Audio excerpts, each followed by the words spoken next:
Isn't it ironic that as metaphysically, spiritually inclined thinkers, we understand that there's no such thing as time, and we understand that there's really no such thing other than this present moment. And yet, in order to execute a psychic theory, you have to run it like a train schedule. 15 minutes, 12 minutes, 3 minutes, be here, be there, be the other place. It's crazy. Just something I happen to observe. I'm sorry?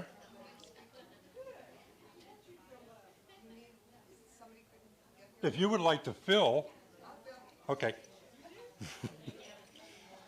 Because if you don't, I have to, and you're going to get tired of me real quick.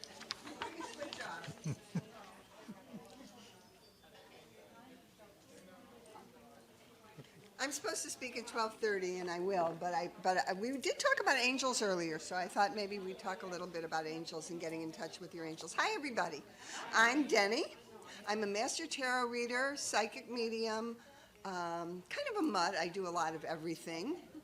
I'm going to do a little self-promotion now. I'm going to be teaching a 3-part tarot certification course. The first five classes are starting on July 15th on Saturday mornings. We are going to be having on Friday afternoons a drop-in tarot group where you can come, bring your cards, we'll read, we'll talk tarot, that sort of thing. I'm doing that with Jane, who you saw earlier. Just to give you a little bit of background, I got my first tarot deck when I was 12 years old. I was 76 yesterday. So I've been reading a long time. Thank you. You see, Malcolm has my balloon that Victoria gave me. So Kathy was talking about angel numbers. I do a lot of numerology with my tarot work and all of that. So 11. 11s, when somebody comes to me and they're a master 11 number, that's about the fact that they're very much in touch with the ascended masters. Jesus, Melchizedek, trying to remember a whole bunch of them, the masters. What are they all about? They have lived. They have walked this earth. Maybe they're back. Maybe they come, maybe somebody came back and became Gandhi or what have you. The point is, they all have a piece of information to give us. So like Kathy said, when those numbers show up, pay attention. You're getting messages from up there. And I started working with angels not very long ago. The archangels, we all know many of them, of course, Michael. I was just up in Tampa at the I Can Do It event, and I don't know if any of you know who Radley Valentine is. He writes, he does tarot decks and authors tarot decks and stuff like that. And he channeled Archangel Michael, and he said, he's not anything like you think he is. He's kind of like Clark Kent. He doesn't really like to be that big, powerful guy with the sword, unless he has to. So, angels have never walked the earth, except for Metatron and Sandalphon. They're twins. Metatron is kind of like my guy. I always invoke him. And a lot of times comes through from him. The way to work with your angels. Okay, let me take you back a little bit. We're all maybe 10% focused in our physical body. The rest of us is in the non-physical. You might call it your subconscious, you might call it your higher self, God, whatever. We're connected. We're always connected. And so when we come in, maybe there's that little piece of us that comes in non-physical. That would be your guardian angel. When I was a little girl, I had an imaginary friend named Susan. She looked like Barbara Harrison. No kidding. You'll meet Barbara out there, or she's coming in to talk, I think. That is when little kids do that, when they give, they have an imaginary friend or they have an animal or a doll or something like that. They're talking to their guardian angels. Our angels love us unconditionally. Unconditionally. They want to help, but they can't help unless they're asked. So a lot of times we're running around like chickens with our heads cut off, wanting to get things done or wanting to make something happen. And we don't remember that all we have to do is say, thank you, angels, for showing me whatever. Want to get a parking space? Sit there in the car. Drive around and then say, thank you, angels, for opening up a parking space where I need to be. And this happened. This is funny. This happens to me all the time. I always find a parking space. My husband and I were up in St. Pete, and the streets were so crowded. And he said, we're leaving. I'm not parking, you know. I said, no, we're going to come around and there'll be a parking space. Sure enough, and I just sat there and went, thank you, angels. Thank you for showing us a parking space right in front of the door of the restaurant we were going to. Okay? What is it? And this is part of my talk later, but there's three things. If you're reading tarot cards, if you're doing mediumship, if you're doing any of this metaphysical work, if you're doing any of this connected work, what's your intention? What is it that you want? Do you believe in it enough? And then you gotta trust that the universe is going to give it to you. You've gotten through 100% of the worst days of your life up till now, haven't you? Why would you think for any reason that the universe would not have your back? And in that universe are lovely angels. Do you have to know their names? No. The big guys, you know, they all have specialties. So you might want to call in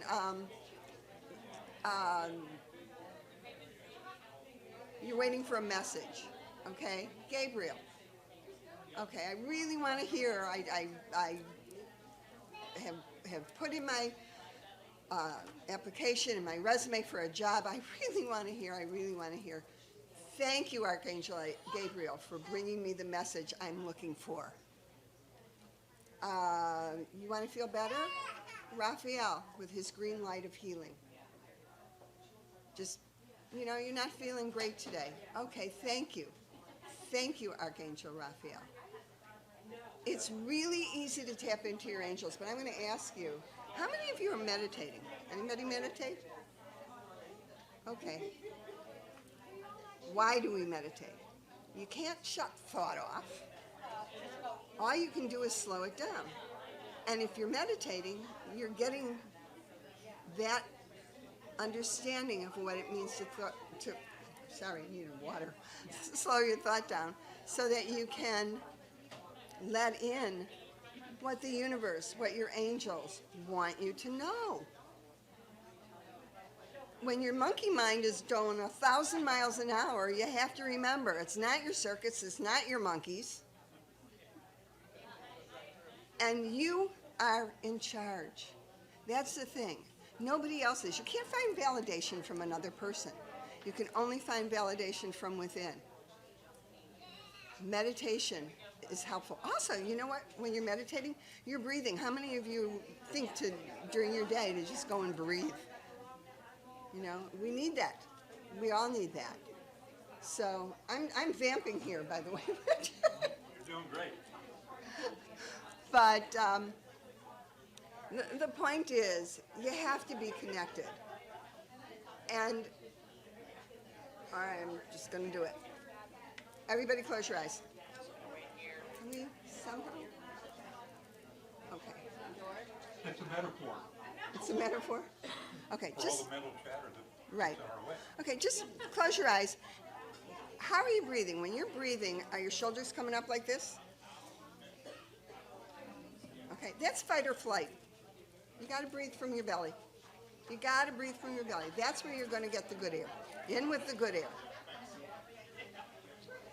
We are always, always connected.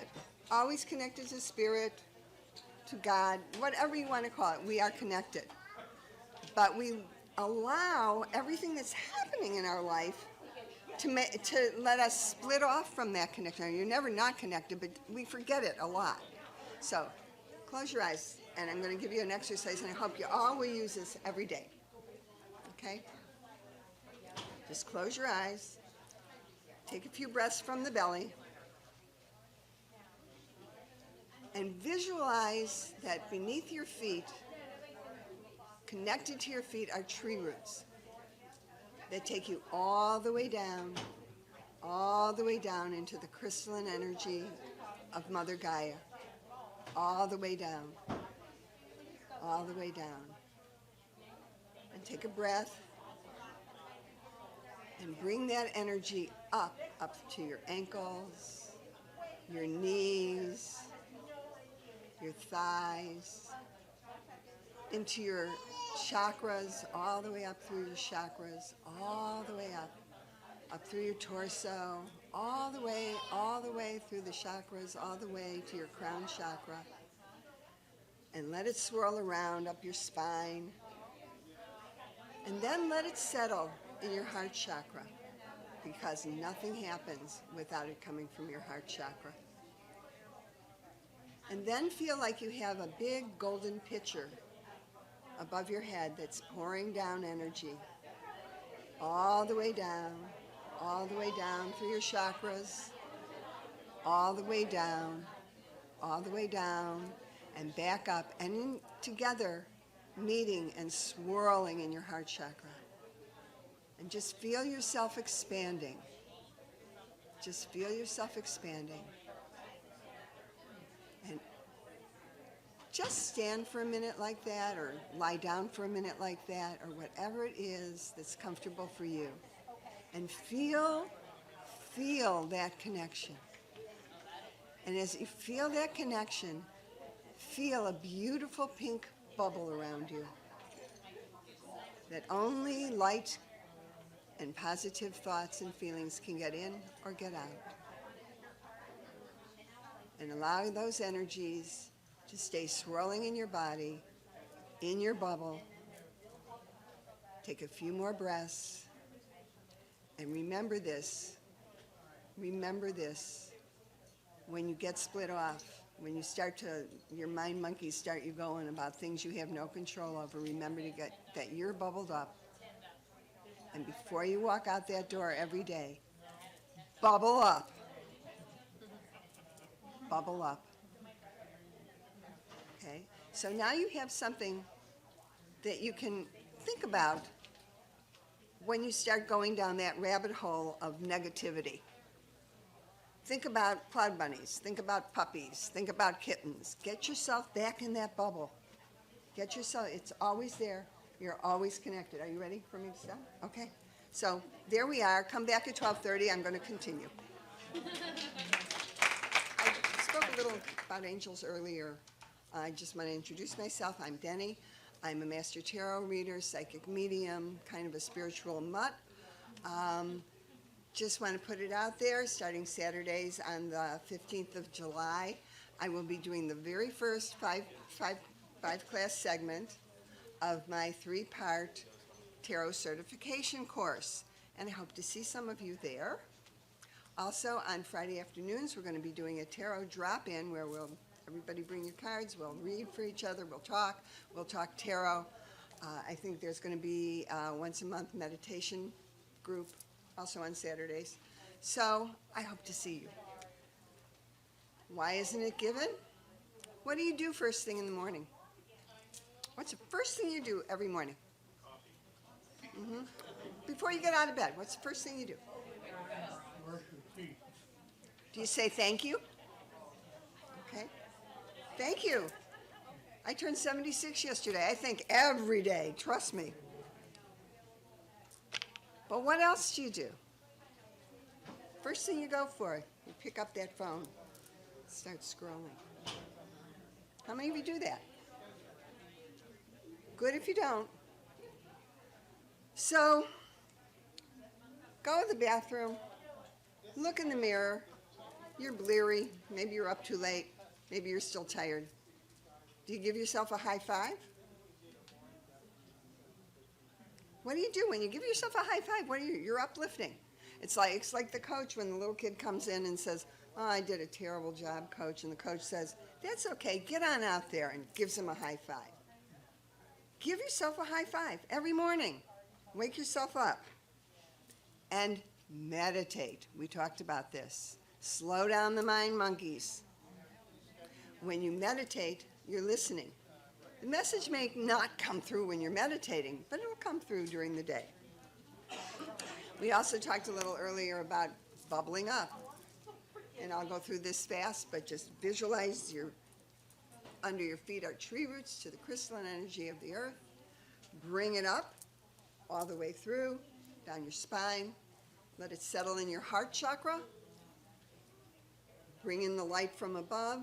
Do the same thing, down and back up. Let it settle in and bubble up. Because that's your connection. That's your reminder that you are always connected. And when you're not getting what you're asking for, it's because you're not up to speed with your connection. You're simply not. You've got your mind on whatever's happening in the world, in the whole world situation. And what are we going to do about that anyway? Can we touch those people, talk to those people, shake them and say, listen to me? No. So why are you allowing it to let your emotions get all entangled and tight? Why are you giving attention to something you have nothing to, you can do nothing about? You've got to say enough. Enough. You got a neighbor that's giving you trouble and there's not much you can do about that neighbor. Enough. Because I guarantee you it'll get a lot less if you don't give it your energy. The only energy that you need to give anything to is yourself. Because nobody can live in your head. Nobody can feel your feelings. Yes, sir? Oh, sorry. Okay, so in your day, you bubble up and you connect to your guides. Maybe you work with totems, with stones, with whatever it is you work with. Why do we do ritual? Because it's like we all have something private we do. And it's like letting the universe know that it's us asking. You don't make an order to Amazon and then don't give me your address. So you got to do your ritual. So I don't know if anybody was here, but, and you hear Abraham Hicks, if any of you listen to, talk about the vortex. Yes, you ask, it's given, it's sitting there, it's waiting for you. But if it's not, well, how do I get it out of there for me? Well, if it's not coming out, then you're not up to speed with what it is you want. And the universe works like that fast. We talked about the parking ferry when you're looking for a parking space. Personal things that happened to me. I had a cat. I lost this beautiful boy cat. I walked out the door one morning and said to my husband, I miss our boy. As we're driving down the street, I see somebody throw a little kitten out the window. And I got out of the car running, and watching people and I picked up this little guy who went whomp right on my heart shock. That was 10 years ago. He just turned 10 years old, a little black cat. He walked in my house. He knew where everything was. That's how fast it works. We were talking about going out to buy a couch. We went everywhere looking for couches, and then we forgot about it. That's another thing. When you stop caring so much, all of a sudden it shows up. We went somewhere, and I said, oh, look, there's a furniture store. And we walked in, and there was our couch. Just sitting there. It's being delivered Saturday. If you're not paying attention to your feelings, you cannot think your way there. You think you can think your way there, but you can't. You gotta pay attention to your feelings. The universe is so quick to deliver both ways. Something happened about 4 months ago, and I'm usually very up here and very bubbly and all that, and it just got me down, and I'm just weighing on it.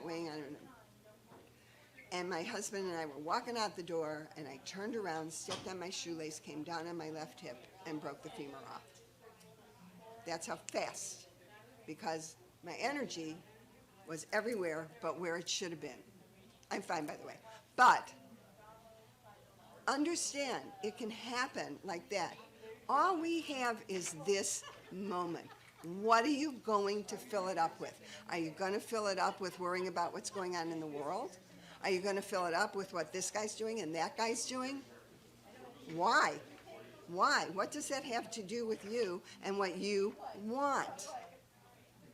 So, you know, like Abraham says, are you letting it in? They put them in this box right So, who here has something they want and it's not coming? Oh, come on. Okay. You want to come up? Let's talk about it. Okay. And some of the, you know, we've all got methods and things. Journaling is one. Okay. So, what's not happening for you? I kind of guess I can be humble and vulnerable in front of this group. You guys look like Absolutely. some friendly, safe We're all faces. friends. So yeah, but whenever I go on a date or anything like that, it just never goes anywhere. Like I never hear from the person after that, and I feel like there's this love life block. You feel like there's this love life, or you think there is. I think in my head that there must be something that I'm doing incorrectly. Okay. Where are you feeling it? In my head. In your head. Yeah, like it. My temples here. are just like. Okay. So mainly, you've got this thing that it'll never work, like Eeyore says. Oh yeah, I'm going to go out with this guy. It'll never work. But what if you met someone and you were going to have a date? Pardon me. And they were gonna, and you go out, and you don't even think about, how often do you think during the date, is this gonna work? Is that gonna work? I'm so anxious about that. Instead of looking at this perfectly nice other human being that you're with, who has no agenda probably, nor do you know, you don't have an agenda, you want them to like you. They want you to like them too.